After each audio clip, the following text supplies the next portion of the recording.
folks. Give folks a couple of seconds to settle in.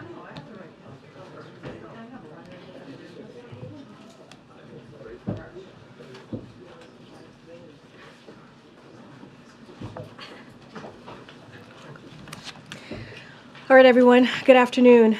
Good afternoon. Thank you. Since the October 7th Hamas terrorist attacks in Israel, we have seen an alarming rise in reported anti-Semitic incidents at schools and on college campuses.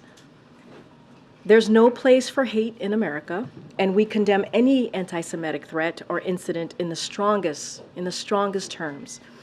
We're also closely monitoring and concerned by the reports of anti-Semitic threats at Cornell University. To the students at Cornell and on campuses across the country, we're tracking these threats closely. We're thinking of you, and we're going to do everything we can on both at Cornell and across the country to counter terrorism, anti-Semitism. Today, we announced that the Biden-Harris administration is taking multiple actions to address this alarming rise. President Biden has been clear. We can't stand by and stand silent in the face of hate. We must, without equivocation, denounce anti-Semitism. We must also, without equivocation, denounce Islamophobia. Following the October 7th attack on Israel, DHS and DOJ have taken steps to ensure campus law enforcement is included in engagements with state and local law enforcement and have taken numerous steps to provide outreach and support directly to campuses. The Department of Education is expediting the process of making it easier for students and others who experience anti-Semitism, Islamophobia, or other discrimination to file a complaint under Title VI of the 1964 Civil Rights Act. In addition, this week, senior administration officials are meeting with Jewish leaders and universities to discuss the threat of anti-Semitism on campuses and what the administration is doing to act. In the upcoming days and weeks, the administration will continue to work to combat anti-Semitism and all hate-fueled violence on schools and also on college campuses. Turning to the announcement that the president just made a short time ago, following the president's signing of his historic executive order on AI, Vice President Harris will travel to United Kingdom to advance the administration's work to ensure the safe and responsible use of AI. On Wednesday, the Vice President will deliver a major speech in London outlining the Biden-Harris administration's vision for the future of AI and the steps we are taking to realize that vision. On Thursday, she will continue advocating for this approach and will participate in the Global Summit at AI Safety, where she will make clear the United States is committed to lead on AI. She will also meet with Prime Minister Sunak in London and other leaders to continue our close consultations on the conflict between Israel and Hamas and Russia's war in Ukraine. And finally, a new feature in the briefing room over the next few weeks, we're going to be putting a spotlight on the first 10 drugs selected to price negotiations through Medicare, thanks to President Biden's Inflation Reduction Act. And for 10 days, we'll talk about how lowering costs for each of these drugs will lower costs and also save lives. First up is Eliquis, a drug used to treat blood clots that nearly 3.5 million Medicare recipients took last year. In 2022, in that year alone, Medicare Part D enrollees spent over $1.5 billion in out-of-pocket costs on this drug. And at the same time, Big Pharma made record profits. Manufacturers of the drug executed more than $97 billion in stock paybacks and spent over $172 million on lobbying since the drug was launched. President Biden and congressional Democrats took on Big Pharma and won, so seniors don't have to choose between health care and other basic needs. For example, a senior from Texas, her name is Myra, wrote to President Biden and said bringing down the cost of Eliquis below the $700 her family pays could mean that her husband can finally fill his prescriptions without having to worry about whether they can pay rent. And because of the Inflation Reduction Act, millions of people will see lower prescription drugs costs. Now, before I turn it over to Admiral John Kirby, who's going to give us an update on what's going on in the Middle East, I wanted to say welcome back to Zeke, and congratulations on your baby boy. It's good to have you back in the briefing room. It's been too long. And with that, Admiral Kirby. Thank you. Afternoon.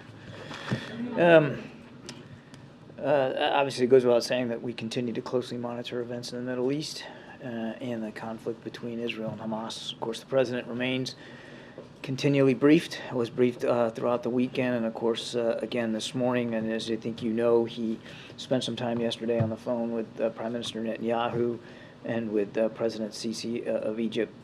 In the call with Prime Minister Netanyahu did receive a commitment that the Israelis will endeavor to support a significant increase in the flow of humanitarian aid into Gaza, so additional trucks. And we had 45 or so get in yesterday. We're hoping that we can get some more in today, but obviously, even with the increase, it's going to take time to make up the difference, and we know there's an awful lot that needs to happen to accelerate and to increase that flow of aid.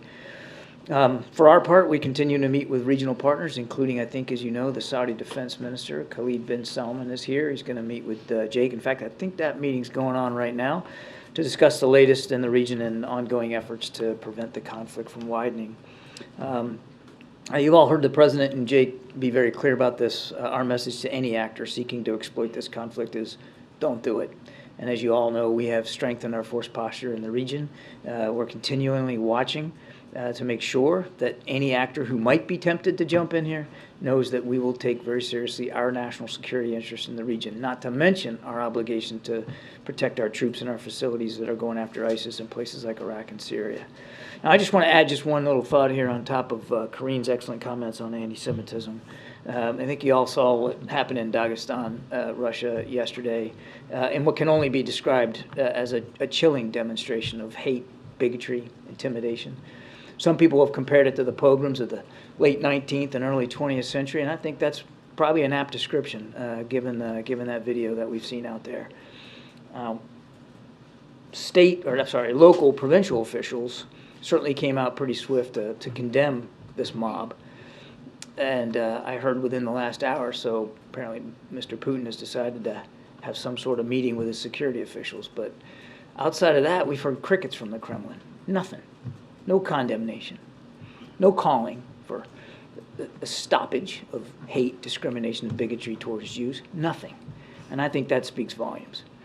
And the same goes, for here in the country. Karine talked about what's going on college campuses, but the same goes for Islamophobia. There's no place for that in the country. It must be condemned equally as strong, and we all need to work with might and main to stop that kind of hate as well. Thanks, John. Over the weekend we saw the... I think that is like the coolest ringtone. I am a NASCAR fan, so like that, you've got to tell me where you got that, man. That is freaking amazing. So over the weekend we saw the stepped-up Israeli ground offensive in Gaza. Yeah. Does the U.S. at this point consider that, or when the president spoke with Prime Minister Netanyahu yesterday, does he consider an invasion of Gaza at this point? And does the U.S. What is the U.S. assessment right now of the Israeli objective in Gaza, the military objective there? And does the U.S. believe that eradicating Hamas militarily is achievable? Well, there's a lot there.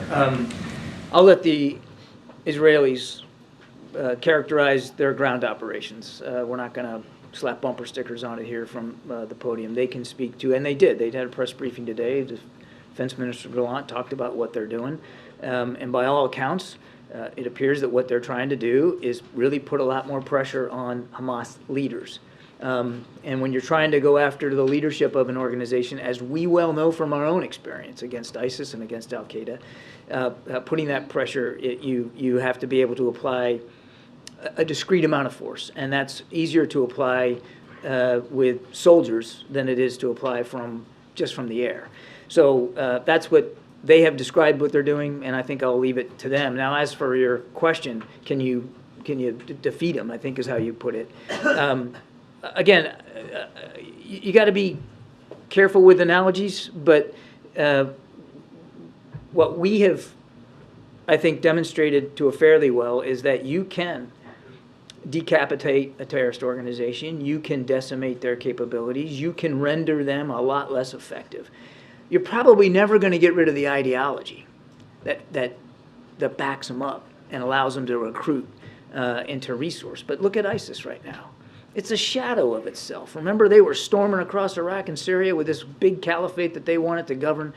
It's a shadow of its former self. Still a viable threat, which is why we have some troops on the ground, but it's nowhere near the threat that it once was. And Al-Qaeda, the same thing. You can say the most recent intelligence community report an analysis that they have been rendered completely ineffective in places like Afghanistan. Doesn't mean that there aren't offshoots, doesn't mean that they don't try to morph and change into something else, but we think that you can, in fact, have a tremendous impact on a terrorist organization's leadership, their resourcing, their capabilities, their ability to recruit, their ability to operate. Doesn't mean it all goes away, but you can. Two questions for you. First of all, does the White House have a view on this idea of leasing or otherwise obtaining Egyptian territory in the Sinai Peninsula for Palestinian refugees to stay on a temporary basis?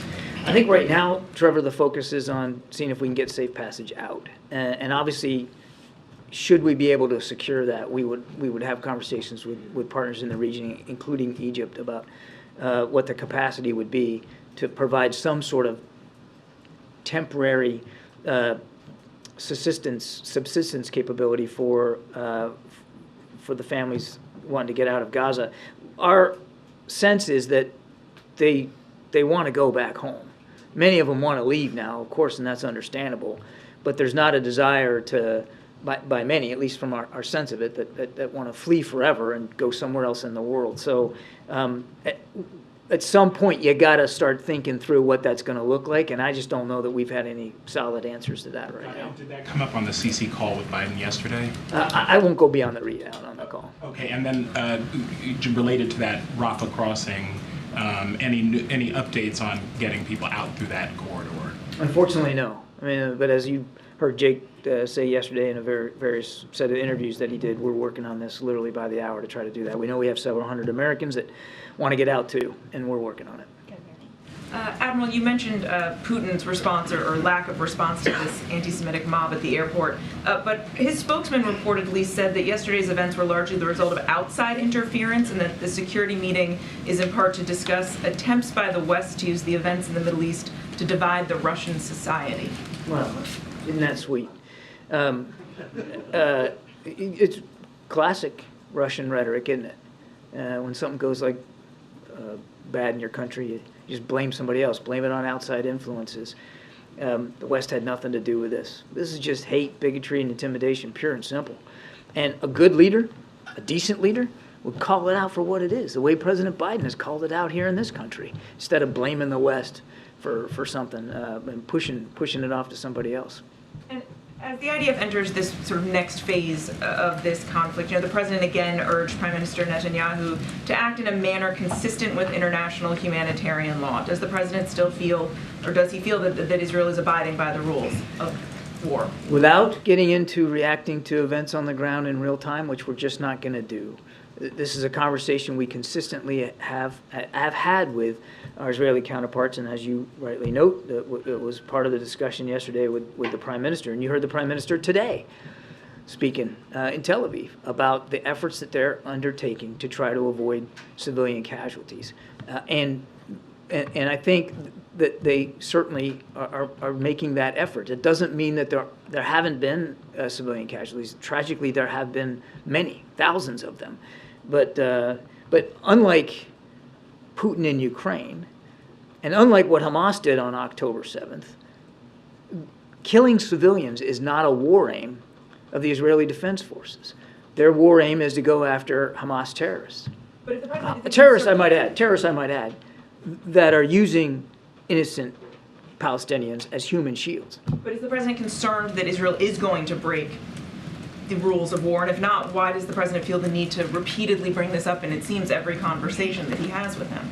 Because it's something that even the Prime Minister brings up in the conversations, that they both recognize that as democracies, it's important to abide by the law of war and to protect innocent life and to try to minimize civilian casualties. It's not a lecturing. It's a reminder from two leaders of two vibrant democracies that this is what separates us from folks like Hamas. Thank you. I'm here, John. The U.S. ambassador to the UN said that we should not be numb to the suffering of Palestinians, whether it's the journalists, ordinary people, or aid workers. The number now is 53. Every time we sit here, the number goes up. And also, the Save the Children Fund said that the number of children who were killed in Gaza is more than the whole world conflict since 2019. So why do you think your message, you keep saying that we don't want civilians to die, and you ask Israel to exercise restraint and to abide by international law? Why do you think your message is not getting through to the people in the Middle East? They actually, basically, they don't believe that the U.S. is doing enough to protect civilians. Well, back to Mary's question, there's not a single conversation we haven't had with our Israeli counterparts to better understand what they're doing to try to minimize civilian casualties. And again, as friends can and friends should do with one another, to make sure that we're on the same page about that.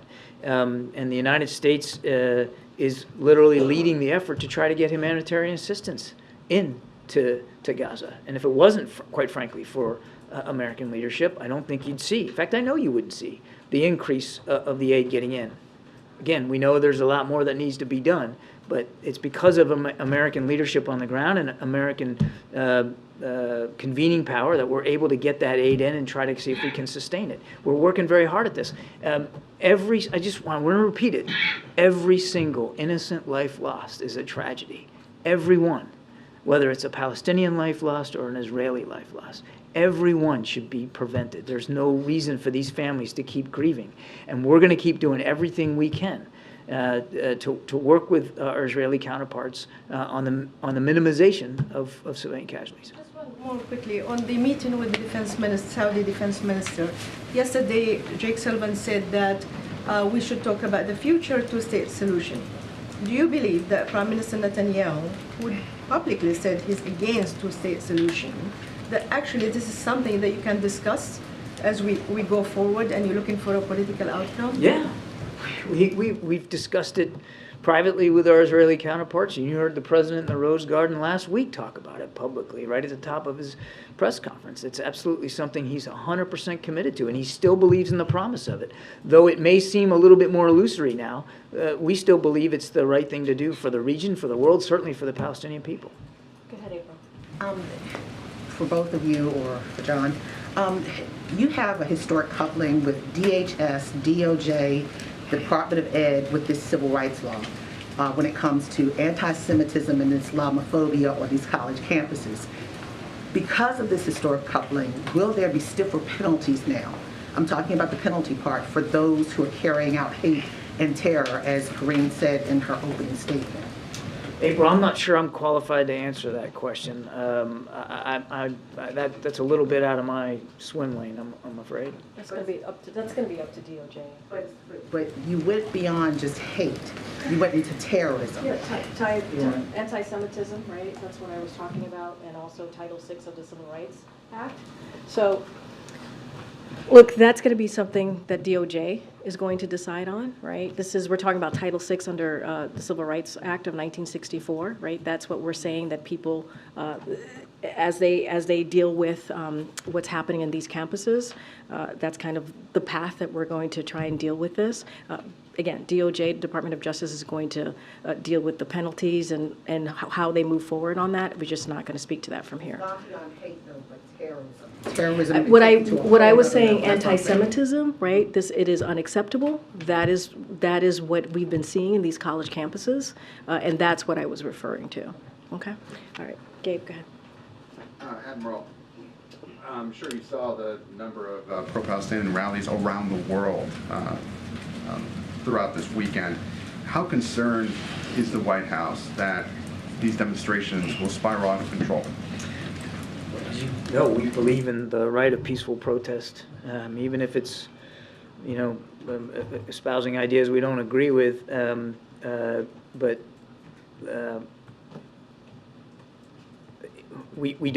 nobody wants to see peaceful protests turn violent or turn dangerous, the way that this mob activity did in Dagestan yesterday. So it's of concern, and it's something that we'll continue to talk about with our allies and partners. You mentioned also no update to the Rafah crossing negotiations. Yeah. At last check, the administration is saying that Hamas was holding that up. Is that still the case?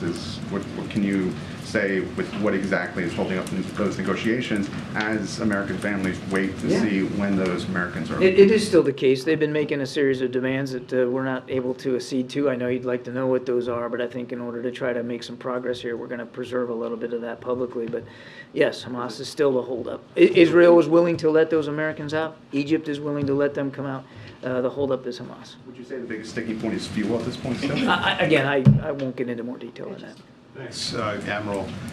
We saw today a renewal of fighting between Saudi forces and Houthis. The Saudis also said they intercepted a rocket that flew over their territory toward Israel. Are you seeing this activity in addition to what's been going on with Hezbollah in the north of Israel as Iran directing their proxies to ramp things up now that the ground offensive is underway? I don't think we know enough about these recent attacks that you're talking about to make a call here. Obviously, the Houthis have been backed and supported by Iran, but I can't tell you with any specificity whether they were specifically involved in directing these. I want to make it clear before anybody suggests that I'm somehow walking away from complicity by Iran. We know that they back and support and resource the Houthis. Same with Hamas, same with Hezbollah, same with these militia groups in Iraq and Syria. We've not backed away or shied away from calling it like we see it, but with these particular reports, I couldn't be certain. Thank you. So on Friday, the UN General Assembly called for a humanitarian truce. 120 countries voted for it. The United States voted against it. The death toll in Gaza keeps rising. Is the U.S. at any point calling for a humanitarian ceasefire? We do not believe that a ceasefire is the right answer right now. We believe that a ceasefire right now benefits Hamas. And Hamas is the only one that would gain from that right now as Israel continues to prosecute their operations against Hamas leadership. What we have said should be considered and explored are temporary localized humanitarian pauses to allow aid to get to specific populations and maybe even to help with the evacuation of people that want to get out, move more to the south. We do support that. We do not support a ceasefire at this time. Are you afraid of being isolated in this? I mean, of being at odds with the international community?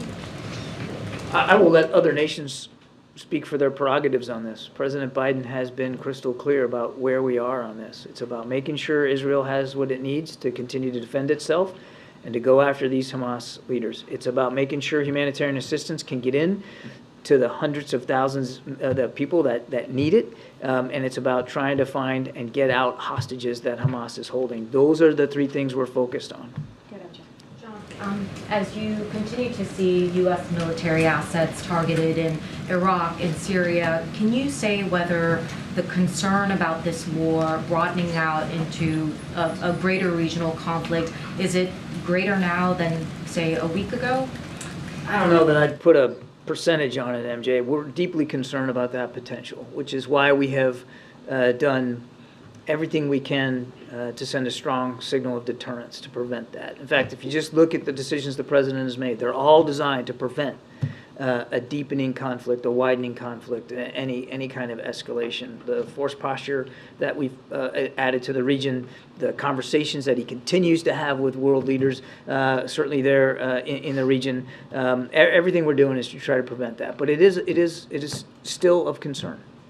Can you say whether there's any kind of assessment at this point on the video that was released by Hamas just earlier today featuring 3 women who appear to be held hostage by Hamas? We're not able to independently verify the authenticity of those videos. We're also not in a position to refute their authenticity. It's beyond reprehensible that Hamas would put these videos out there like that. I guess on one hand, for the families, I suspect that it would at least answer a question about their loved ones, but I can't imagine the added anguish and pain that it causes them to see their loved ones in such a state. I mean, but it's reprehensible that they would do that. And there remains no sort of proof of life video featuring American citizens as far as U.S. officials are concerned. Not that I'm aware of. A question and a follow-up. First, can you confirm reports that the U.S. believes Israel took steps over the weekend to shut down Gaza's phone and internet communications, and that it was the U.S. that convinced Israel to reverse those measures? I would just tell you that we're glad to see that the internet connectivity was restored. For 34 hours, the majority of Palestinians in Gaza had no way of reaching each other or the outside world. Emergency phone lines were down. The New York Times says paramedics were left driving toward the sound of explosions, and people were left to die in the street. What is your response to that? Is that upholding the laws of war? This is why we were glad to see the internet connectivity restored, so that first responders could do their job, so that journalists could do their job, so that more information could pass to the hands of innocent people in Gaza who want information about where to go, where not to go. I mean, we're glad to see that got restored. And yes, we were part of the conversations that led to that restoration. Phil? Thank you. I've got one question and then a quick follow-up. Israel recalled its diplomats from Turkey after the Turkish Prime Minister said that Hamas is a liberation group and called Israel a war criminal. What is the President's response to that kind of rhetoric from an ally? Well, we'll certainly let President Erdogan speak to his comments. We don't have to agree with everything he says on every issue to still maintain the fact that he is an important NATO ally and has had a very positive influence, particularly on like the Black Sea grain and trying to help get that out there.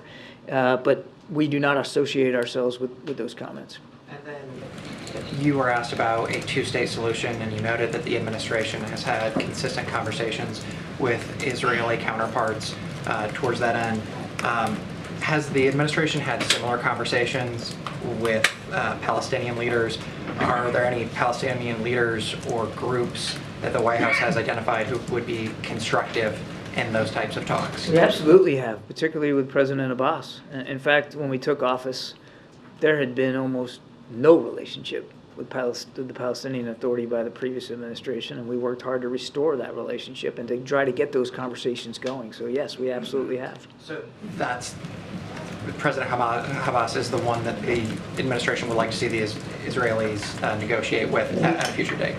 We're not at a point right now on negotiating over a two-state solution. So I think you got the cart way in front of the horse right now for where we are.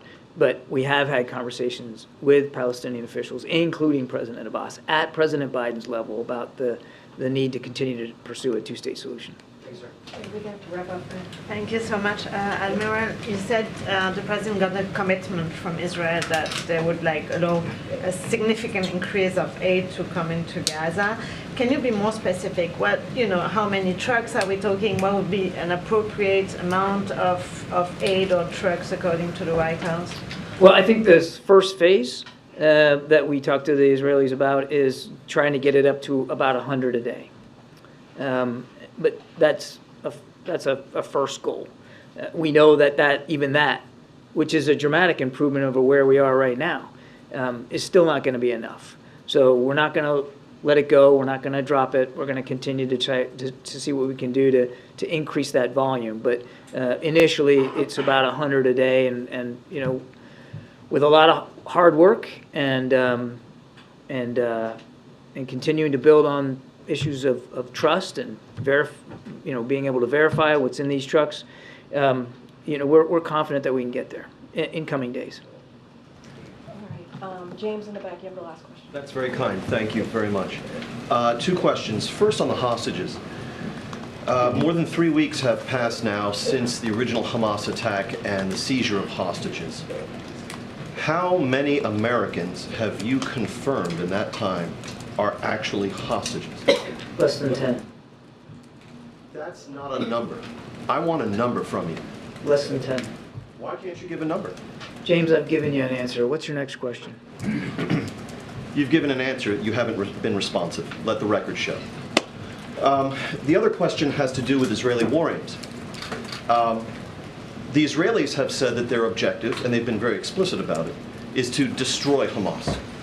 From you and other administration officials, we hear that the objective is to ensure that Hamas can never terrorize Israel again. Those are two different objectives. Are you having a problem with the Israelis in terms of a clear communication here of their objectives, or have their objectives, to your eyes and ears, appeared to change over time? No, and no. So does the United States support the goal of destroying Hamas? We support what Israel is trying to do to protect their citizens from the threat of Hamas. And James, I think you know this, we aren't on the ground fighting in this war. There's no intent to do that. These are Israeli military operations. They get to decide what their aims and strategy are. They get to decide what their tactics are. They get to decide how they're going to go after Hamas. We're doing everything we can to support them, including providing our perspectives, including asking them hard questions about their aims and their strategy and the kind of questions we'd ask ourselves. But the question you asked me is a question better put to the Israeli Defense Forces. Thanks, everybody. Thanks, Admiral. Thank you, Admiral. Because of the events happening on the South Lawn, we don't have that much time. Zeke, you just want to?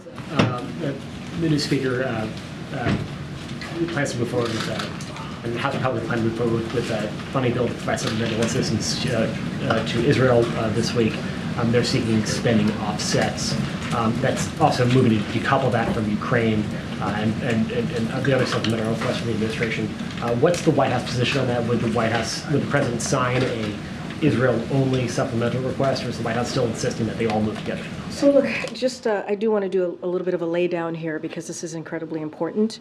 When you think about Hamas and you think about Putin, they represent different threats, right? And but both want to annihilate a neighboring democracy, and we've been very clear about that.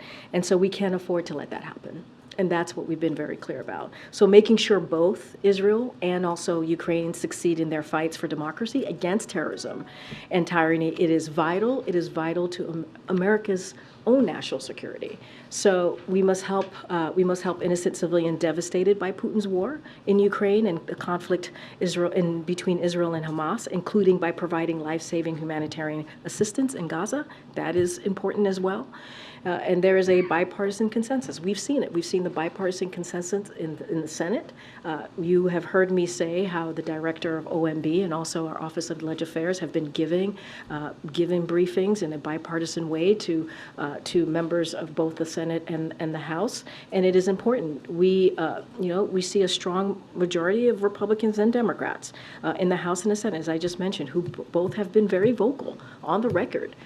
Just last week, I listed out a bunch of House members, a few House members and senators, and quoting them and saying what they have said on the record in supporting both Ukraine and Israel,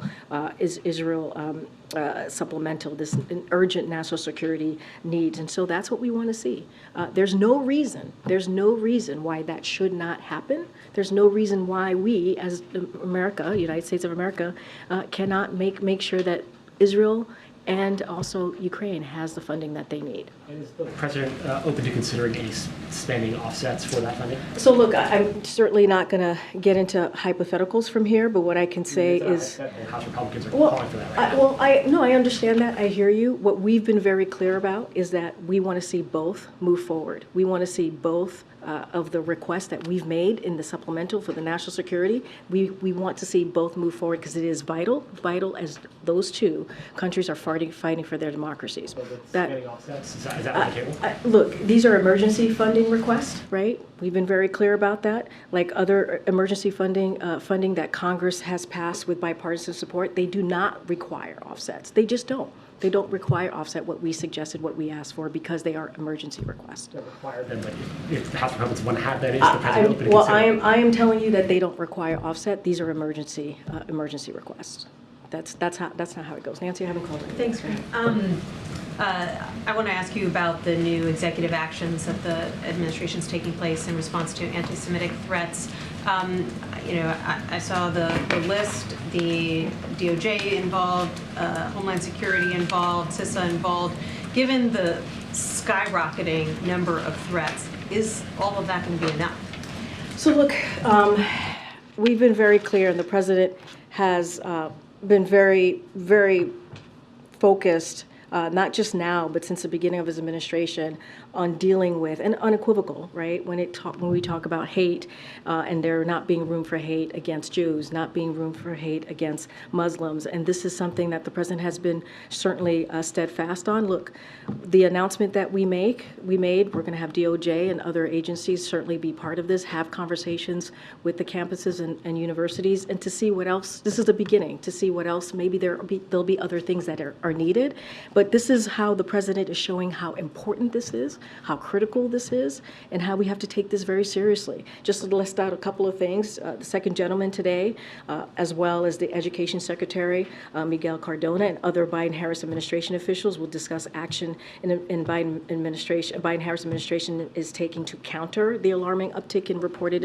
instances of anti-Semitism. So they're going to have those conversations with the Conference of President of Major American Jewish Organization. That's important. We're going to continue to have other conversations here on the senior level as well. Later this week, you have Secretary Cardona and Domestic Policy Advisor Nir Tandon will attend a site visit at university and hold a roundtable with Jewish students.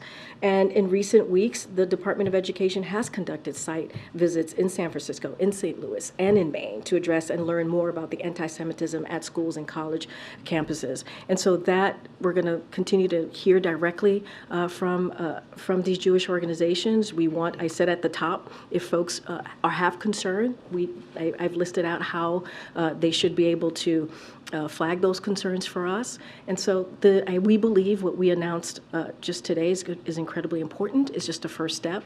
And there is no place for anti-Semitism. There is no place for it. Does the White House believe that college administrators are doing enough to deal with this problem? That is for them to speak to. Honestly, what we have been very equivocal about, anti-Semitism has no place in this country. There's no hate. There's no place or no room for hate. We've been very, very clear about that. I would refer you to them to speak to what they're doing on campuses. Okay, and this just recently happened, so you may not have any information about it yet, but there was an individual who was arrested for making anti-Semitic threats against a U.S. senator. Do you have any information about that? That is the first time I'm hearing of it. Obviously, we're going to condemn any form of hate, including anti-Semitism, including hate against Muslim community, Islamophobia. We've been very clear about that. We will denounce any form of hate, any form of violence, and we'll continue to do that from here. I've not heard. This is the first time I'm hearing about that particular incident. Thank you, Karine. Does President Biden think the anti-Israel protesters in this country are extremists? What I can say is what we've been very clear about this. When it comes to anti-Semitism, there is no place. We have to make sure that we speak against it very loud and be very clear about that. Remember, what the president when the president decided to run for president is what he saw in Charlottesville in 2017, when he saw neo-Nazis marching down the streets of Charlottesville with vile anti-Semitic just hatred. And he was very clear then, and he's very clear now. He's taken actions against this over the past 2 years, and he's continued to be clear. There is no place for this type of vile and despite this kind of rhetoric. And we hear you guys, though, talk about extremists all the time. It is usually about MAGA extremists. So what about these protesters who are making Jewish students feel unsafe on college campuses? Are they extremists? I've been very, very clear. We are calling out any form of hate. Any form of hate. It is not acceptable. It should not be acceptable here. And we are going to continue to call that out. And let me be very clear. This is a president that has continued to have that fight in his office, in this administration. You know, when he repealed Trump's Muslim ban on his first day in office, that is something that this president did.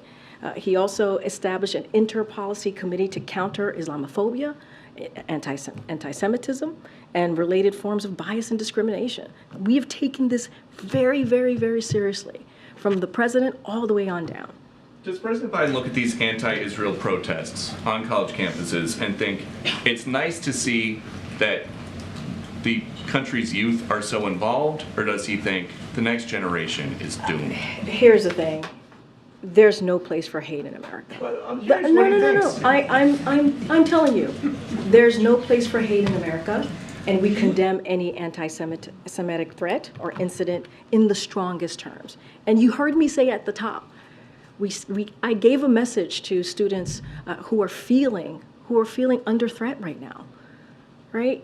You know, we're tracking these threats very closely. We are there for them. No student should have to be able to go to class, live on campus in fear. And, you know, these incidents, these reported anti-Semitic incidents at schools and on campuses, that should not be. We have to condemn them. We have to condemn them. Ms. Green, could you tell us more about the president's meeting with lawmakers on AI tomorrow that he alluded to in his remarks? Who will be in attendance? I know Senator Schumer will be one, and what exactly is going to be on the agenda? Like, is he recommending pieces of legislation they should pass? So yes, as you know, the president signed this executive order, and it is a comprehensive executive order that the president was able to sign today. You saw him do that on camera, and the thing about that is it not only shows his leadership here in this country, but globally. And you're going to see the vice president obviously go to the United Kingdom to speak, to make a major speech at the global summit. So the president's going to have conversations with members of Congress as they move forward. You heard from Senator Schumer just now as they move forward in pushing legislation to deal with AI. And we believe this is an important step forward. What the president did today was just the first step. And it is comprehensive. It's something that we have not seen any global leader do. And now we need Congress to take action, to actually take legislation so we can actually put some laws into place. And so I'm not going to get into specifics on the agenda. We don't have anything to read out on any meeting. But the president, again, is going to lead on this effort as you saw him today, and as he's done in the past several months. We have to wrap up. Go ahead. Also on AI, is the White House experimenting or using AI in any way right now? I don't have anything to report on the White House experimenting ourselves with AI. I don't have anything on that. You're not AI, you're the real deal, right? I don't know. Go ahead, Karen. The administration's withholding over $7 million from Ohila, the loan servicer, after they failed to send billing statements out to 2.5 million student loan borrowers. And there were 800,000 borrowers who were delinquent then on their loans because of these glitches. How concerned is the administration about these problems persisting as the student loan repayment continues? And do you know how many millions of Americans might be caught up with some of these errors right now? So it's a very good question. I don't have a number of how many, we don't have a number right now to share how many Americans or borrowers, student borrowers are being affected by the glitches. Obviously, this is something that we take very seriously. This is something that Department of Education is dealing with as we speak to the glitches. Just don't have any specific numbers. As quickly, I asked you about this in July because Republican and Democratic senators had warned about this midsummer. They sent a loan to some of these service providers, or sent a letter to the loan servicers saying that they were going to be poorly prepared for the restart, and they were worried about problems like this. Why are these issues happening? Was this surprising to the White House that there are now problems when the repayment started? So want to get more information and get this more into context before I answer you on this question. Obviously, again, when it comes to the glitches that you're mentioning, we want to make sure this process is easy and smooth. So obviously we take this very seriously. I just don't have any details or specifics or data to share with you at this time. I want to go back to my team and connect with the Department of Education to get an exact understanding of what's going on. So I want to be actually really straightforward with you on that because it's important.